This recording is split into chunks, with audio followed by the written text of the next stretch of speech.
We're going to be going down Castlefield Road today.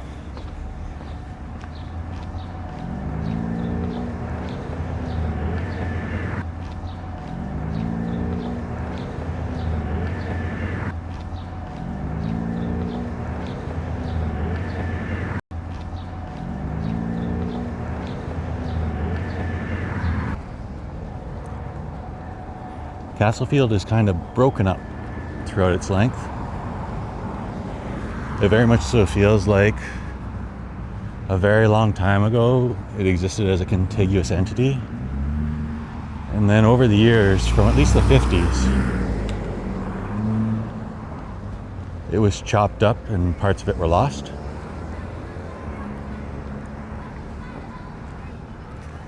So for example, Beachborough here originally wasn't connected to Castlefield Road at all.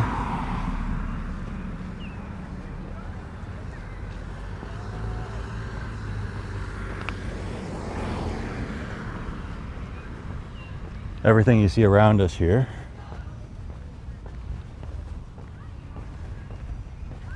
was a subdivision built in the early 50s or just before the 50s. And it was on the other side of a ravine from where, at that point, Castlefield Road ended. And we'll get to that up ahead.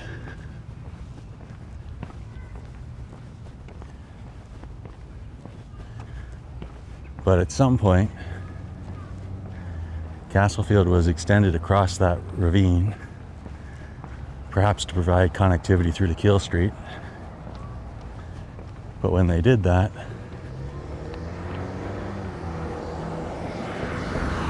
Beachborough was left as Beachborough, and Castlefield really was just the little stretch that came across the ravine.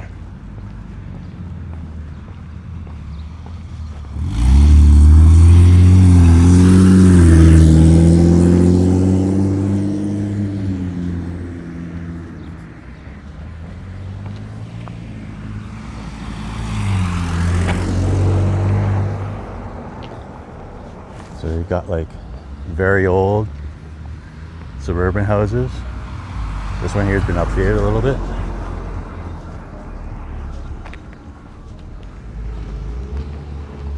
And some larger townhouses.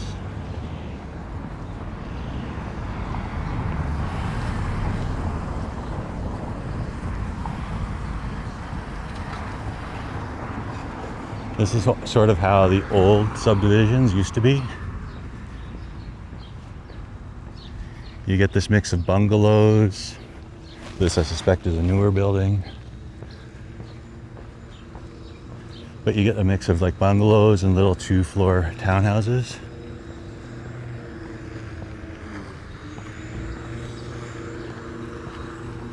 And then as you move through sort of these 50s, 60s eras homes, and you come into some subdivisions that are newer, you start to see more duplexes.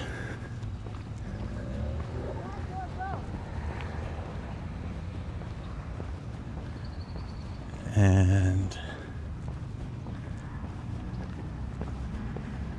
then as you go from the 70s and 80s into the 90s and 2000s, you kind of stop seeing lots like this altogether. And everything is mostly row homes. Unless you're like in the deep suburbs outside the city.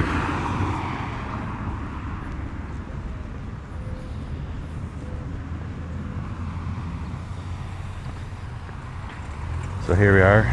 Everything that way is Beachborough. And then if we continue on through here, not really sure the best way to cross this particular intersection, so we'll just go straight.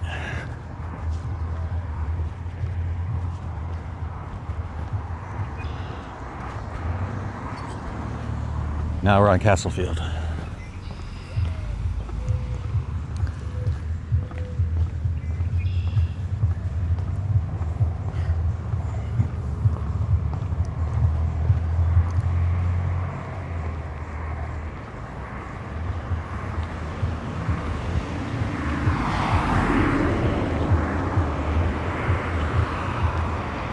And what we're really on now is kind of the first contiguous stretch of Castlefield.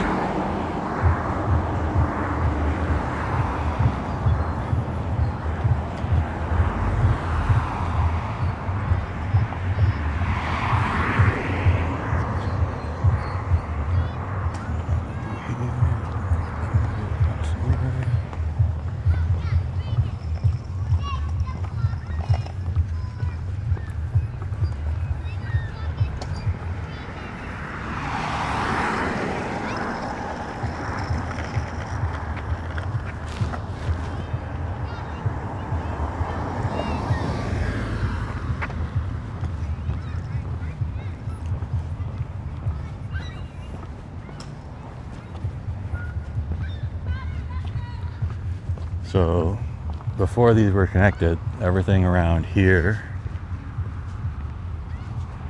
was just parkland.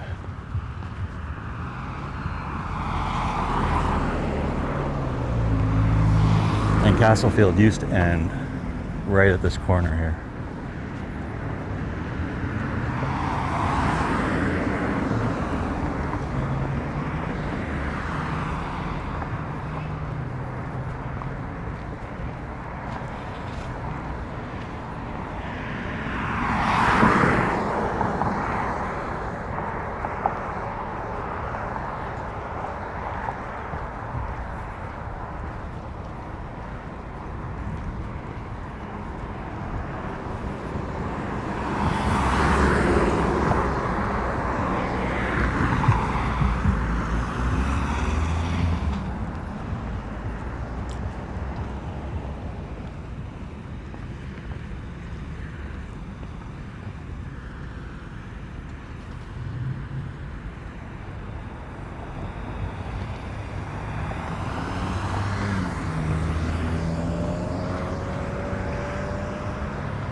Kind of got a sign across the road there referring to this as the Castlefield Design District.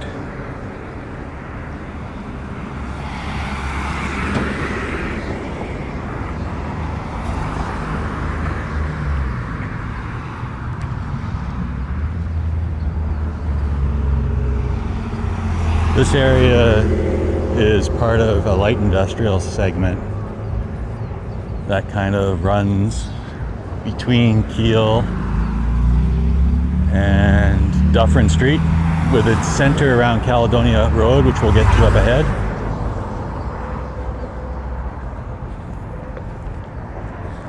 They call it the Design District because there's a lot of furniture and home and clothing companies in this particular area.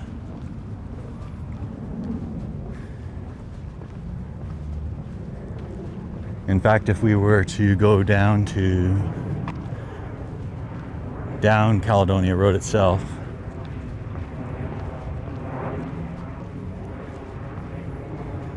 we'd find the home of Canada Goose.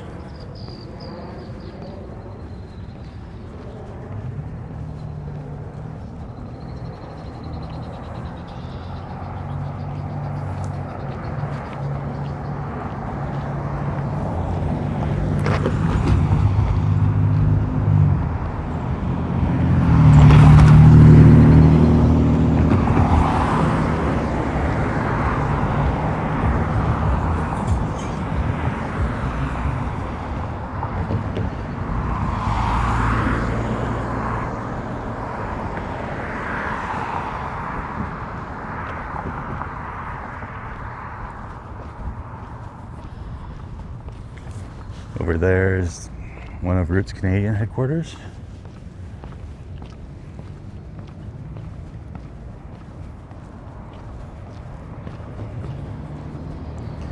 Don't know if it's the main headquarters or if it's just a branch office.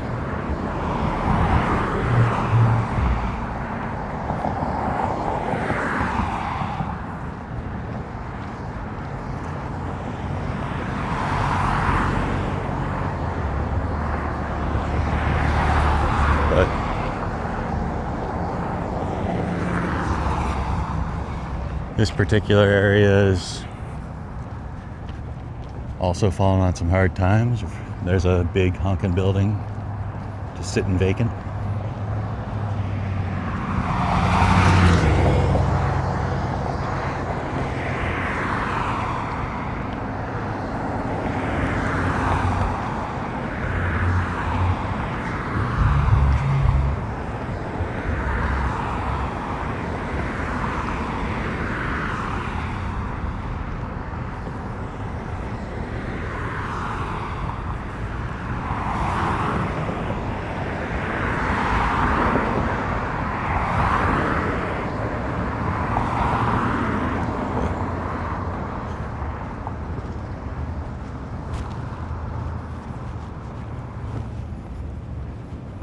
Just places set up for a very specific era, and that era's kind of past.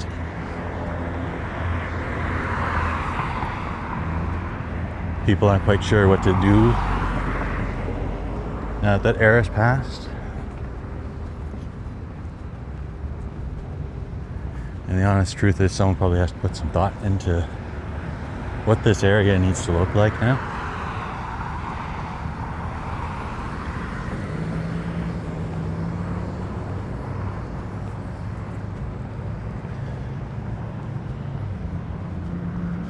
A lot of the places here deal in very expensive home furnishings and related accoutrements.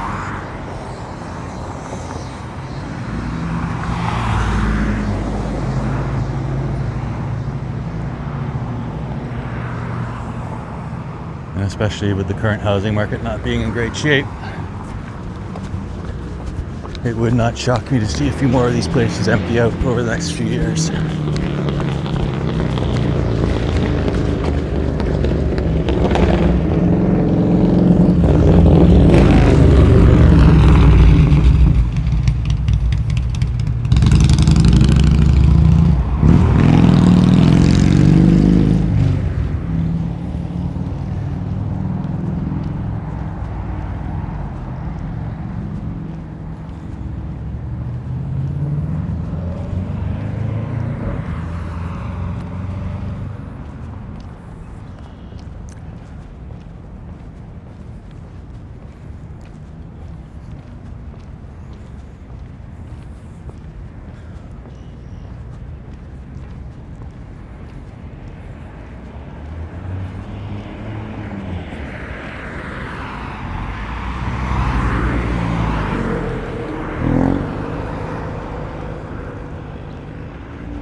Up there's another Bell Telecom Center.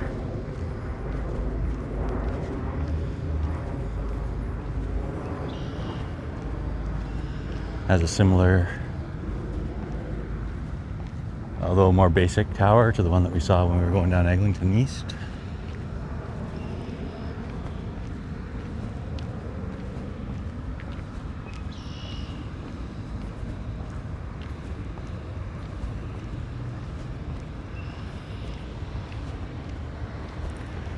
Still have some warehouses in here as well.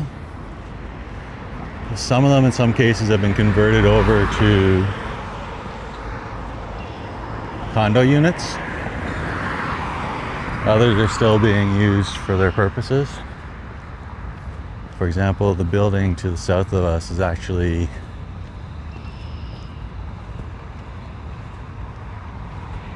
a major furniture retailer. I think it's called Etre. They deal in high-end furniture. Or Elte.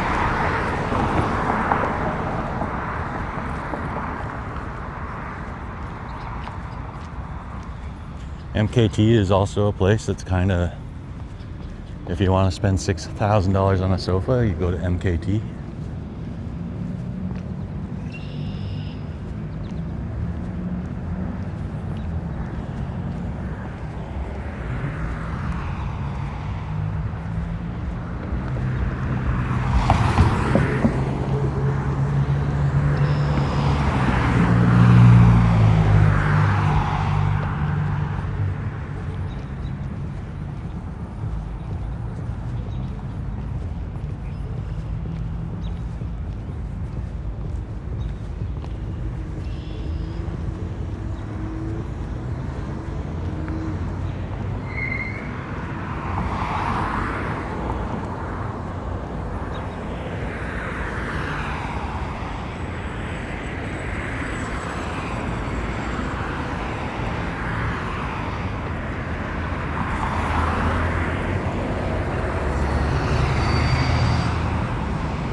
up ahead on the over there still have some little shops,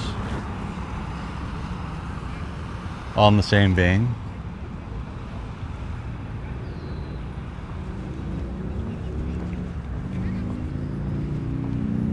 Pretty much everything around here is housing related.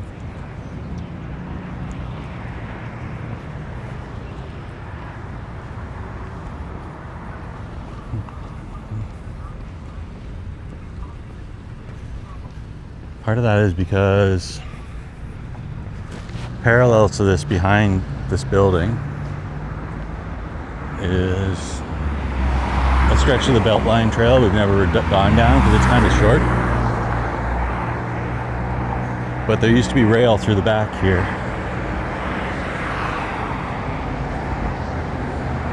And so there were a lot of industries that kind of built around that rail.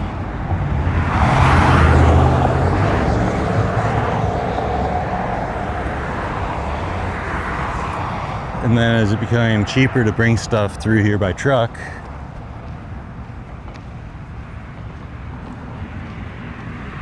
the rail fell away.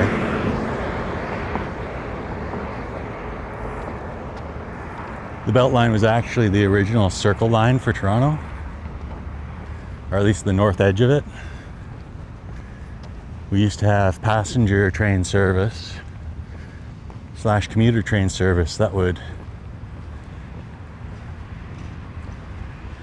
come up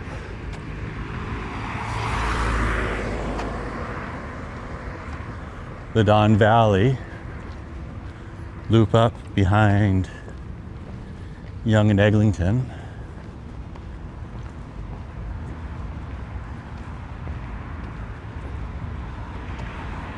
actually a little bit south, roughly around Davisville. And then if you look for the Beltline video I did, it continues on through there until it crosses Eglinton near Spadina.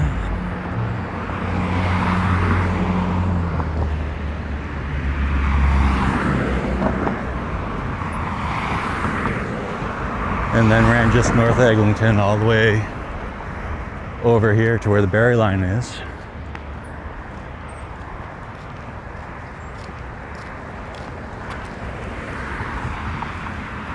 And then it would arc back south on the Barrie line to Union Station.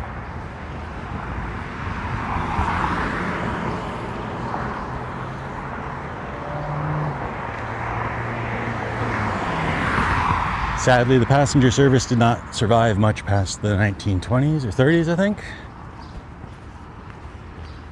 I think it was only open for a few years. And then it was used for industrial traffic,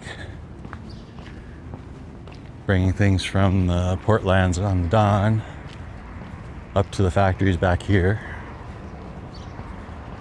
And then it was eventually closed for industrial traffic as well, as the ports fell off. And the city bought it and turned it into a bike path.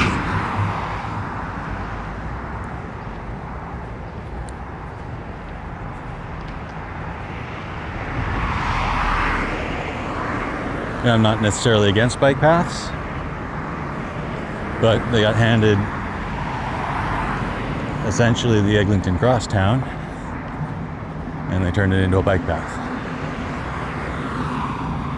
or at least a central Eglinton Crosstown.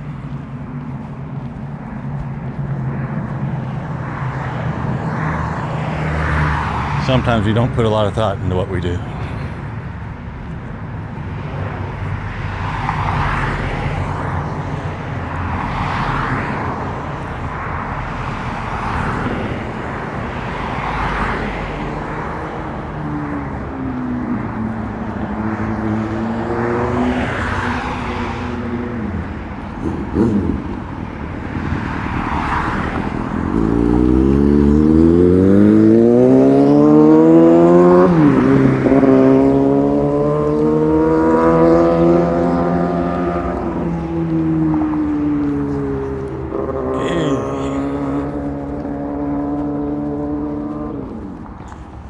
So up ahead, as we go past Dufferin Street, we're gonna have our first break in Castlefield Avenue. This one's a minor one. I'm not sure when this break occurred because I looked at the oldest aerial map that I could find, and where the apartment building is up ahead was a vacant lot, at least as far back as 1950-ish.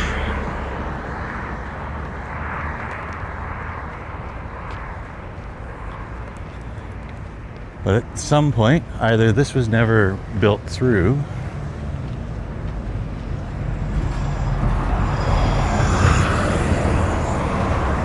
or the lot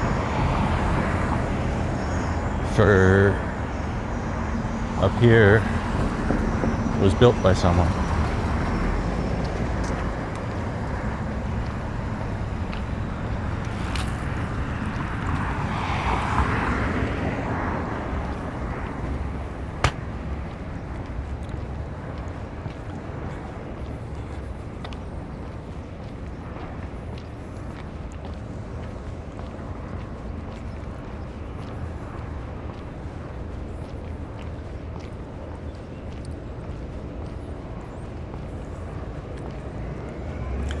That, or whoever owned this lot that the apartment building's now on, really didn't want to sell until they either passed away or finally gave in.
One of the last remaining telephone booths in Toronto. It doesn't actually work,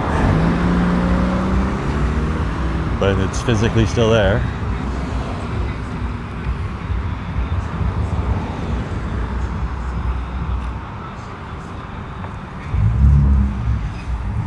But upon reaching Dufferin, we're going to exit the industrial part of this road and move into the residential.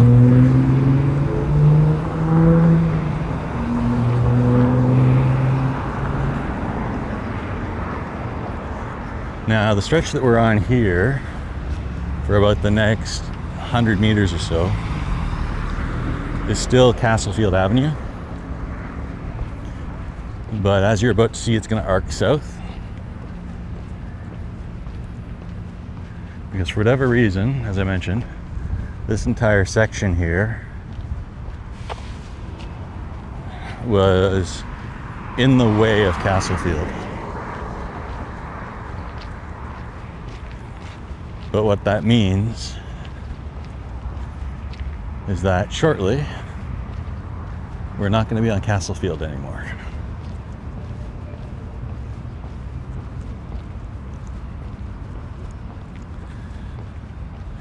Because we're approaching the first sort of segment break.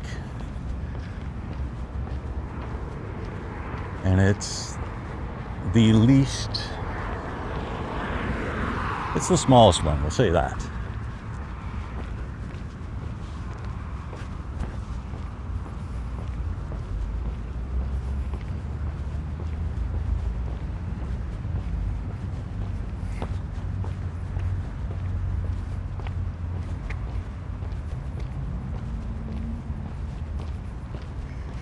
So you can see how there's some housing back there.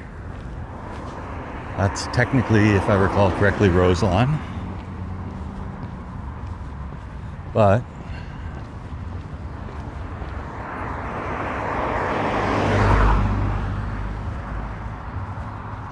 Roselawn is also right up ahead of us.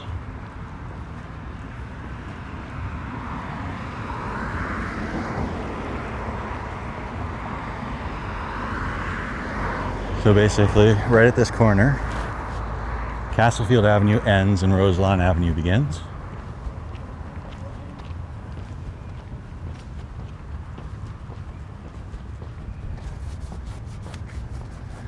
But that's entirely because of this chunk of property here.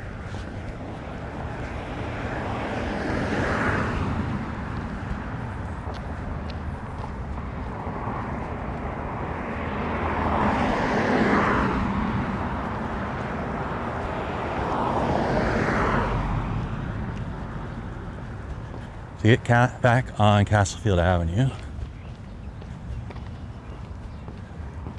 we need to go north a block here.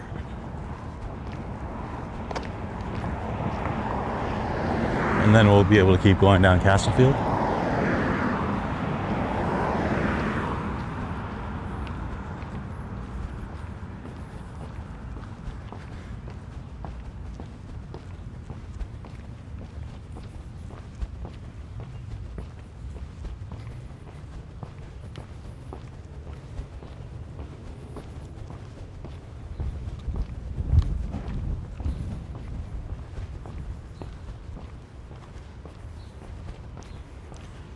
A lot of 50s, 60s little bungalows mixed in with 80s, 90s, 2000s massive brick houses going in.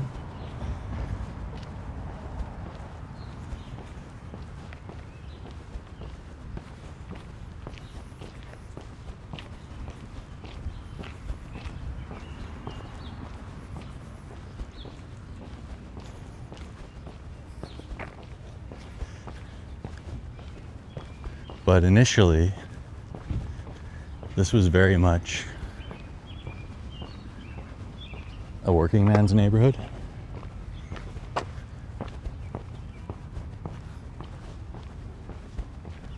lot of blue collar jobs through here.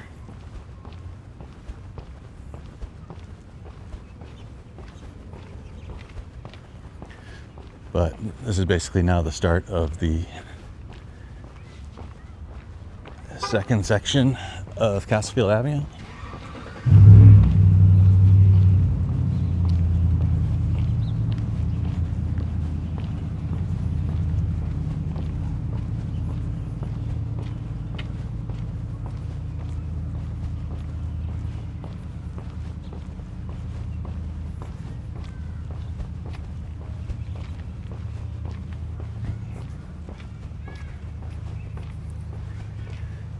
'60s bungalows mixed with modern people replacing them.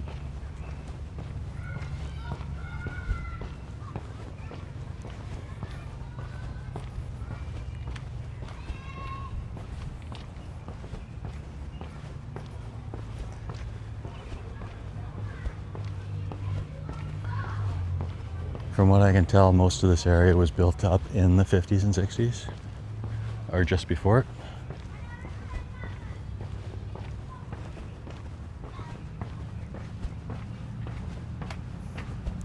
It's hard to really tell exactly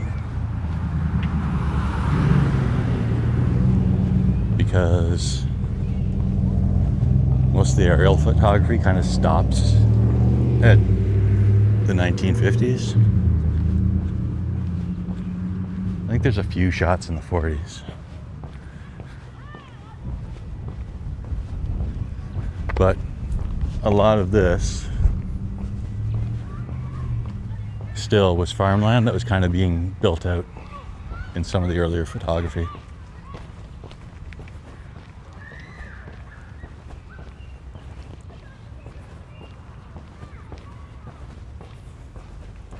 These are the original Toronto suburbs.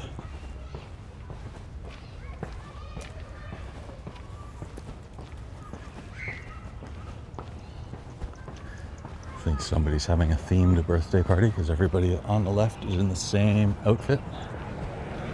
And it's not a Girl Scout troop.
And we're approaching the end of the second Castlefield Avenue segment. And we're about to have to go through a fairly large detour to get to the next one.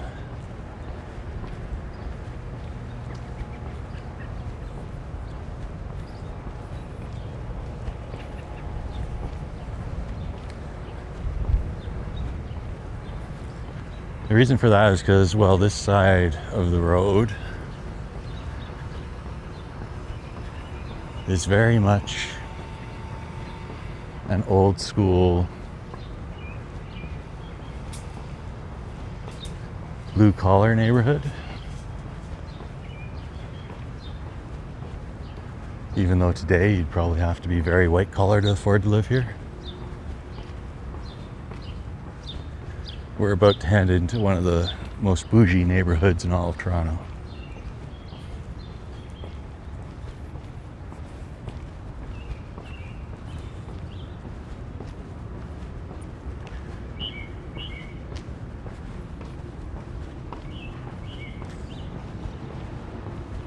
And for whatever reason, a lot of the road segments through that area got renamed.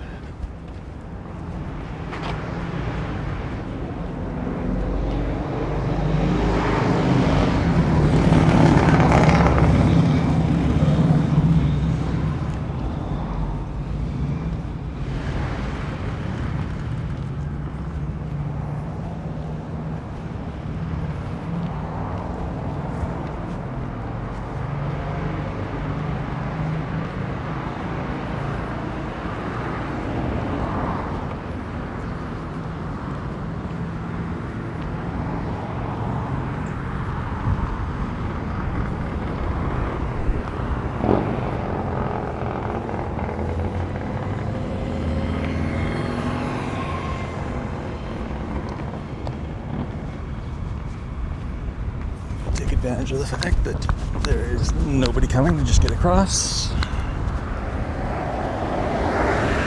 So we're going to double back down to Roselawn here, but we're only going to be on Roselawn for a little bit.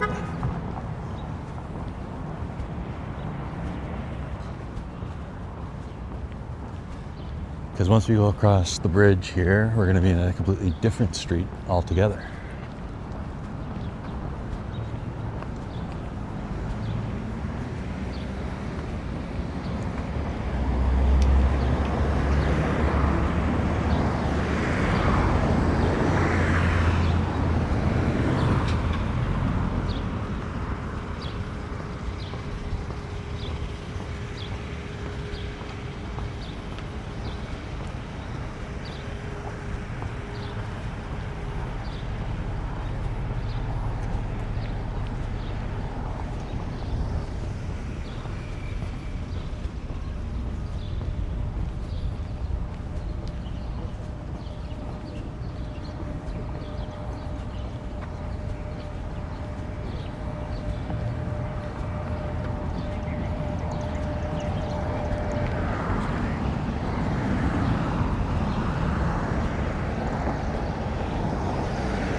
This is kind of one of the few places the city has density right outside the core. All of these apartments are kind of built directly adjacent to the Spadina line, or line 1, I believe, is the Spadina line.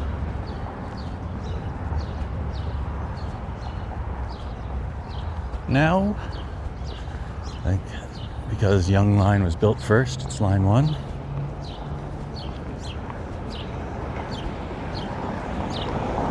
The reason that what you're going to notice though is that once you go across this river or this bridge across the Allen Road, all this density vanishes. And that's because we're about to head into Forest Hill. And for whatever reason, perhaps because this bridge didn't exist before, Roselawn Avenue now becomes Elm Ridge Drive. Now, we're gonna have to go down Elm Ridge Drive for a fairly long bit. We're basically from Marley Avenue to Bathurst, because that's how far we have to go before Roselawn and Castlefield Avenues resume.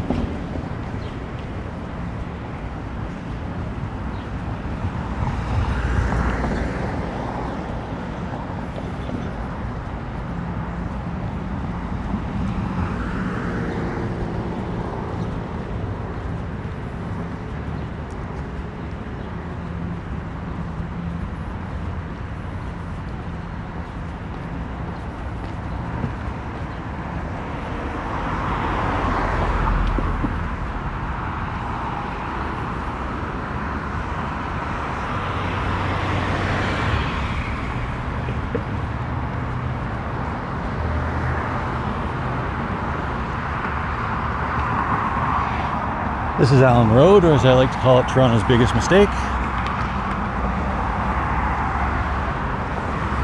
It terminates at Eglinton, and it makes the road between pretty much so Dufferin and Bathurst completely unnavigable under load. You will spend a good 20-30 minutes during rush hour trying to go from either Bathurst to Allen Road along Eglinton, or from usually Oakwood, but sometimes as far back as Dufferin. But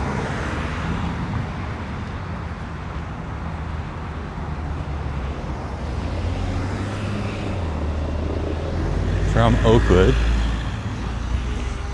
to Allen Road, you can spend a good 20-30 minutes during rush hour.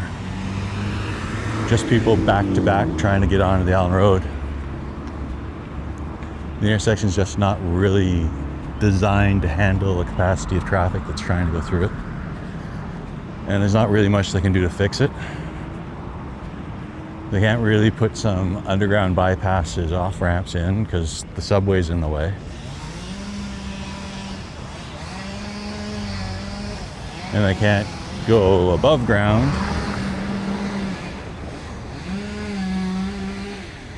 because there's a police station, park, and old age home in the way.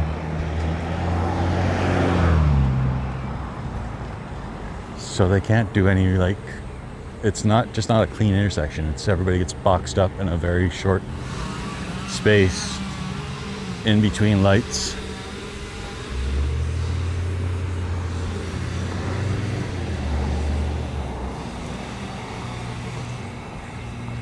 That's why if you want to go east-west across Toronto in the general vicinity of Eglinton, I actually recommend Elm Ridge Drive in Roselawn. Even though it's slow, the speed limit's lower, and there's more stops. You will probably get where you're going faster by deking through here than getting yourself caught up in all the traffic on Eglinton.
One of the few roundabouts in Toronto.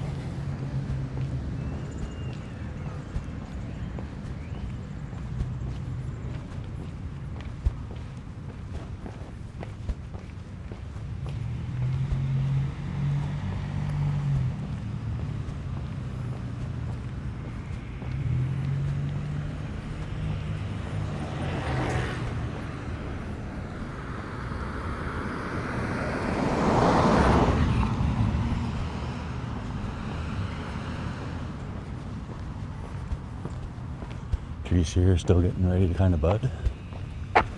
Just a few little tiny leaves coming out of them.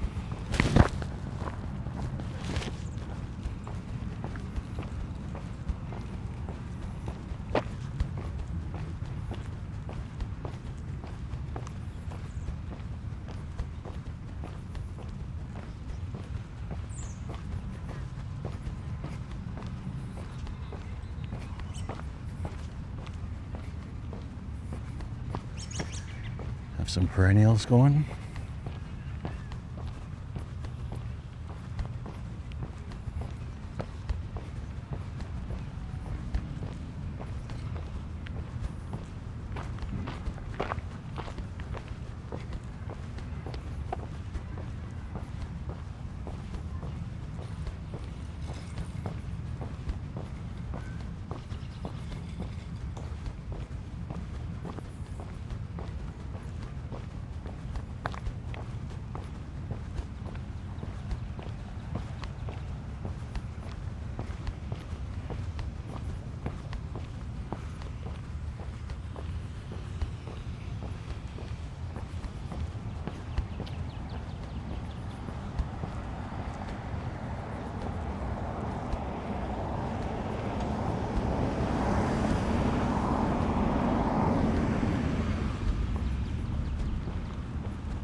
Now technically, I think if I head up here, there's a road that kind of aligns with Castlefield Avenue up ahead.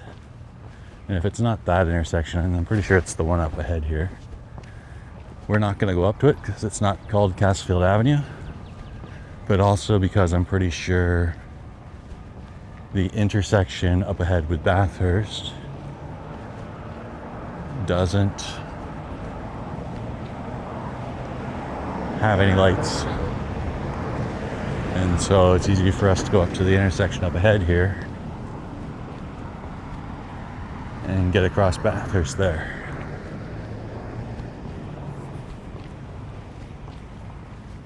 But yeah,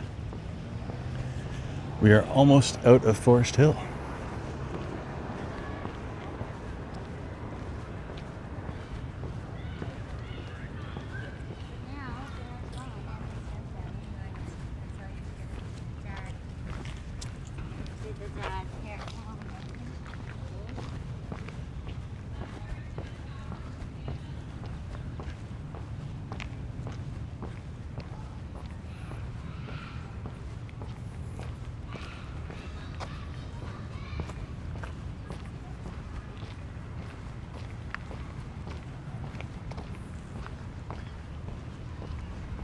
But Forest Hill is where a lot of very much so white collar people live, and you can tell it in the size of the houses that were built here.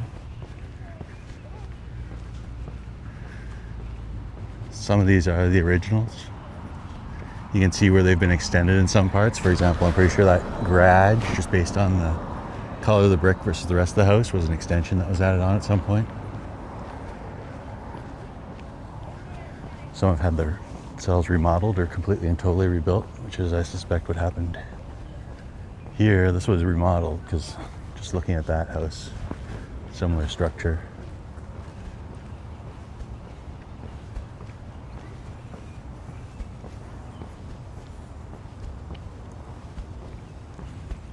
But there's a lot of old money in Forest Hill.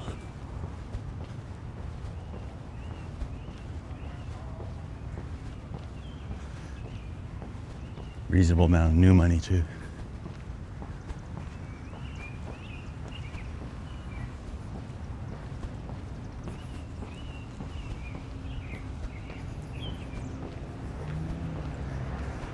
Although the new money's mostly where you'll see the houses just get torn down and completely and totally rebuilt.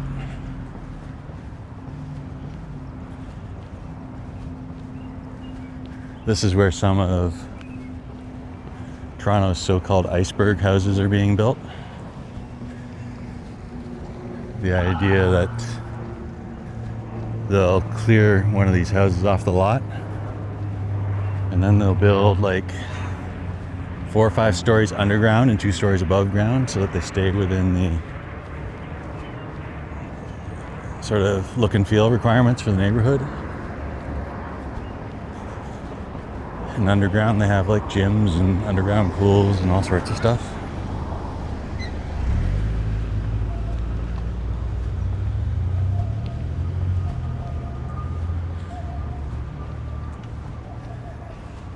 And the city's kind of trying to figure out how to deal with that.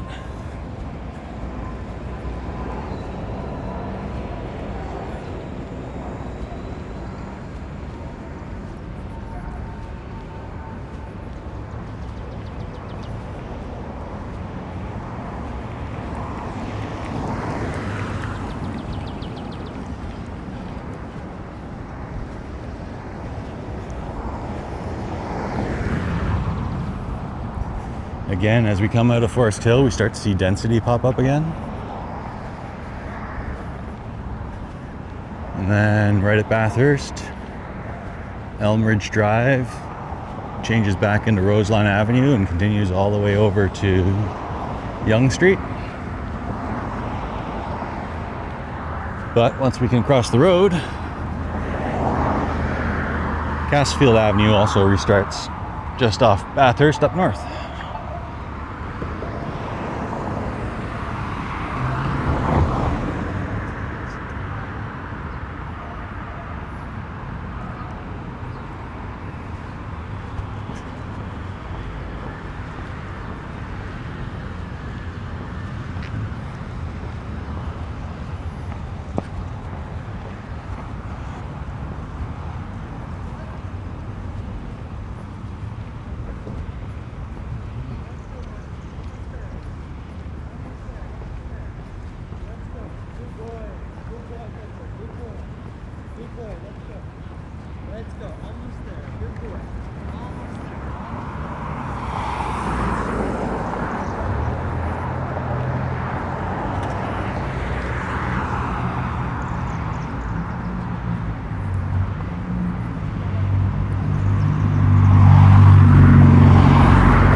Yeah. So over here, we've got Forest Ridge Drive.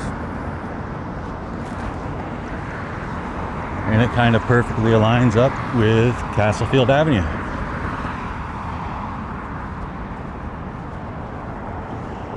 And we've got a reasonably old church at the corner here.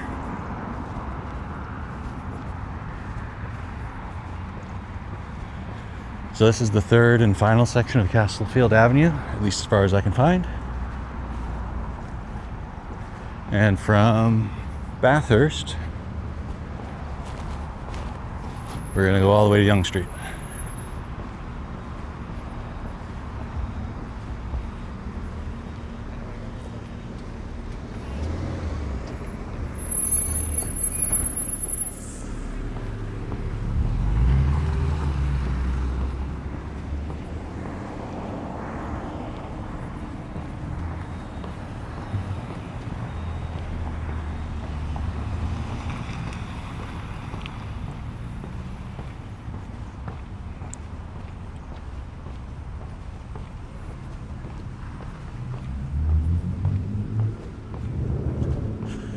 This stretch is going to be kind of fun because it is extremely hilly.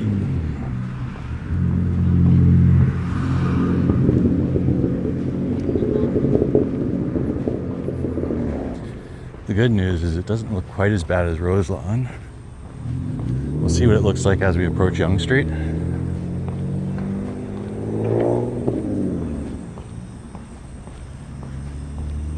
Roselawn to the south kind of dips down into a valley and then has to get out of it before it continues on.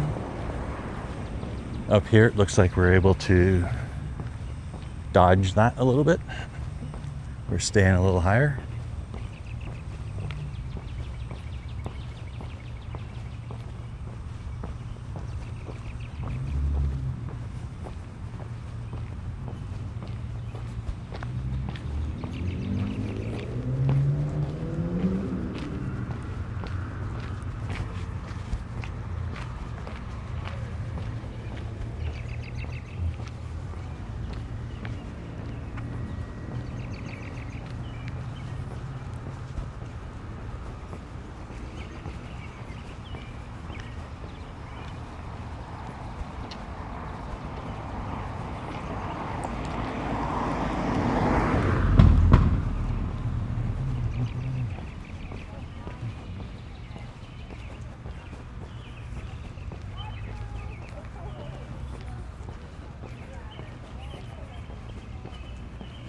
Let's go this way for now.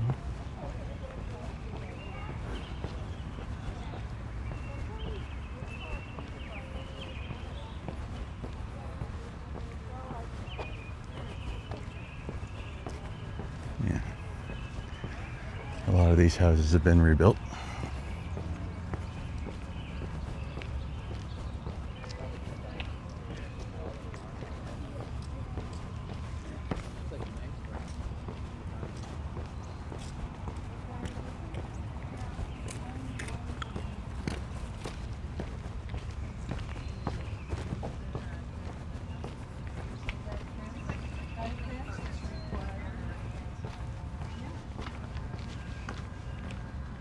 It's like they lift this house up.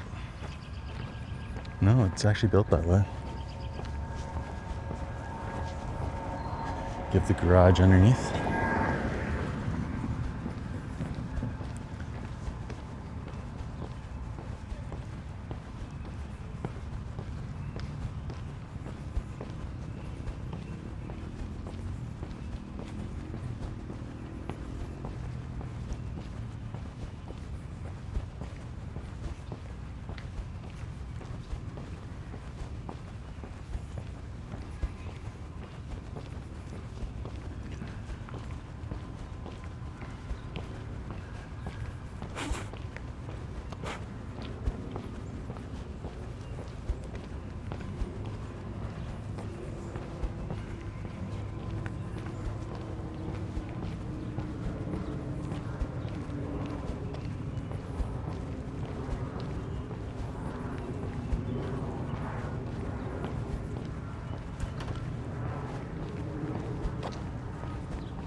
Some of the original bungalows built in this neighborhood.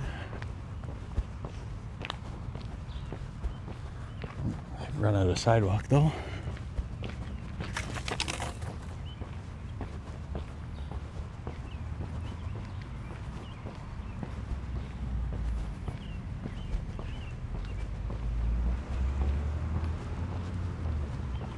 And you've got these houses that were clearly built later. And you've got carbon copies. Someone probably bought 2 or 3 lots and rebuilt them en masse.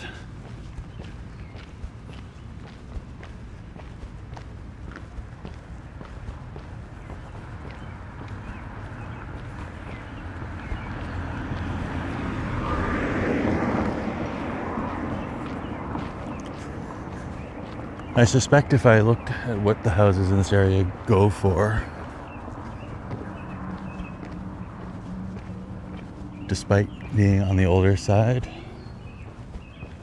most of them probably go for $2-3 million, if not more.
Someone needs to call Bell or Rogers.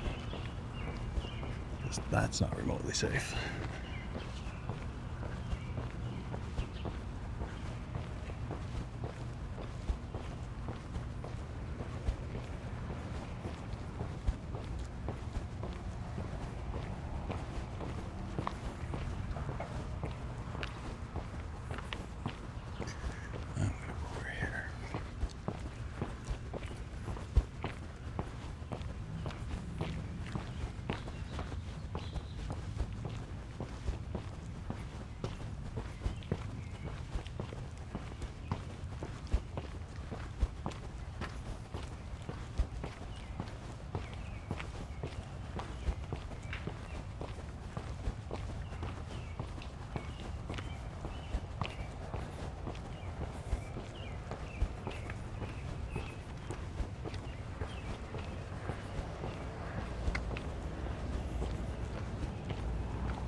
Okay, Avenue Road might require a little bit of running.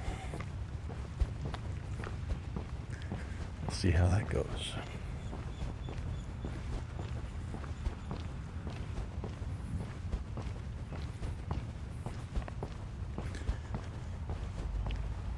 But if it's not really apparent, this is just a slow, constant incline.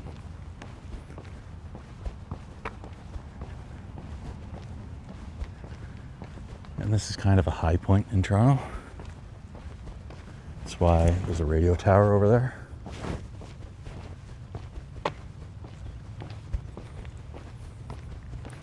As we cross Avenue Road, things are going to get shallower. And you can almost tell that don't know how well it's showing up on the film right now, but as you look out ahead, right about here, there's an apartment building in the distance that we're almost sight level with the top of. And it's probably not being picked up really well by the camera right now because there's a tree in between.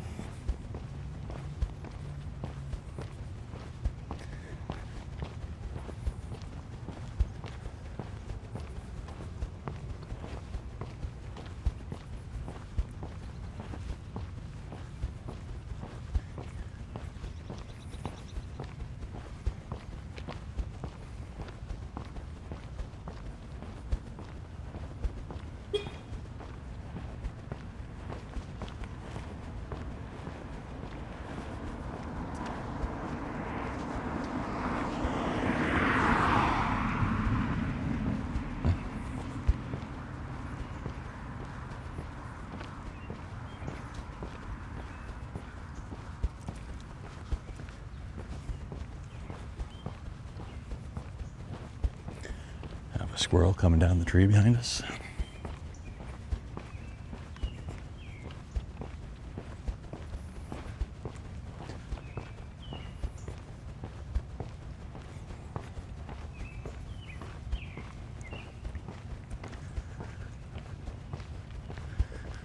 That said, well, a lot of these houses have very expensive price tags attached to them. Many of them are the sort of houses that I honestly wouldn't want to own.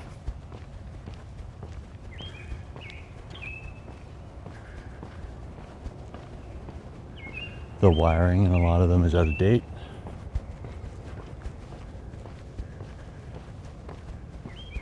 They're usually heat faucets in the winter, so they cost a fortune to heat.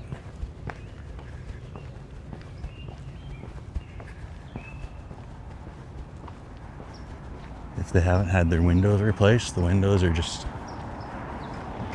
god awful. Like they're the type of houses that you spend $2-3 million to buy and then need another $500 to $1 million to bring up to spec.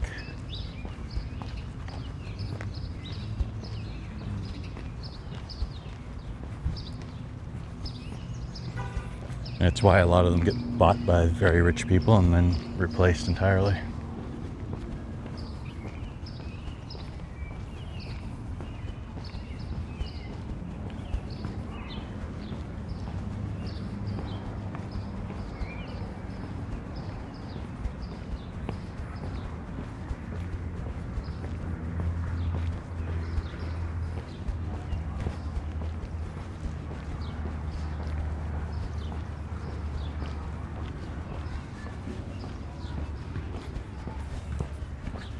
Really old school there.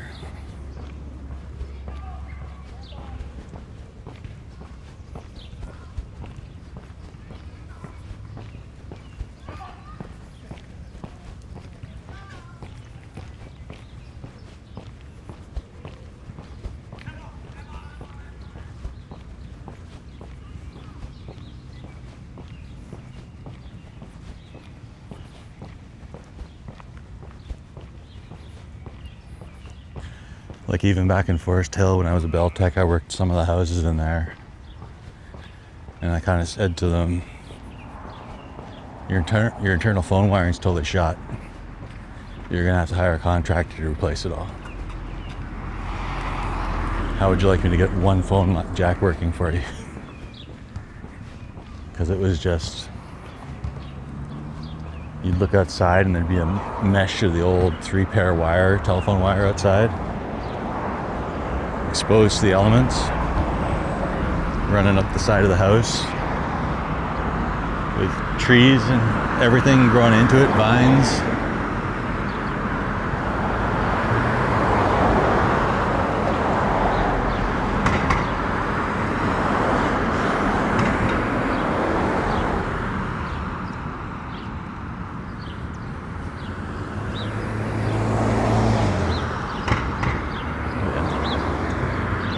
Avenue Road.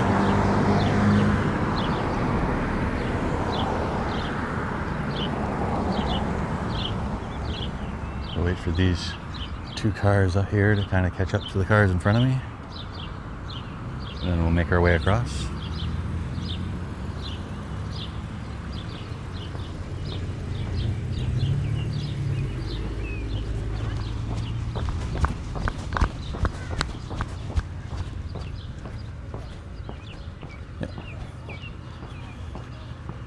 Now we approach Yonge Street, so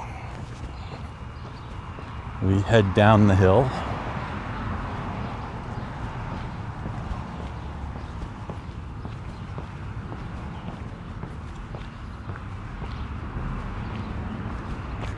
This is also far less steep than the Roselawn side.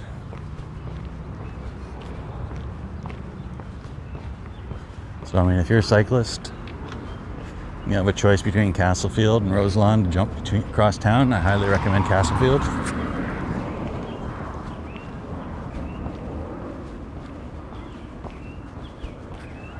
Roselawn is very much so more like that at either end of the hill.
Hey, little buddy, heading up.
And we're about to hit Yonge Street. We're about a block away.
So when we were at the top of that hill, we were kind of staring out and seeing the top 3-4 floors almost parallel with us.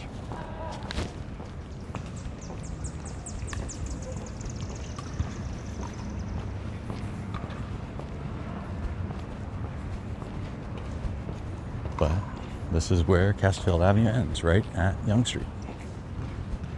Or at least the last section of it ends.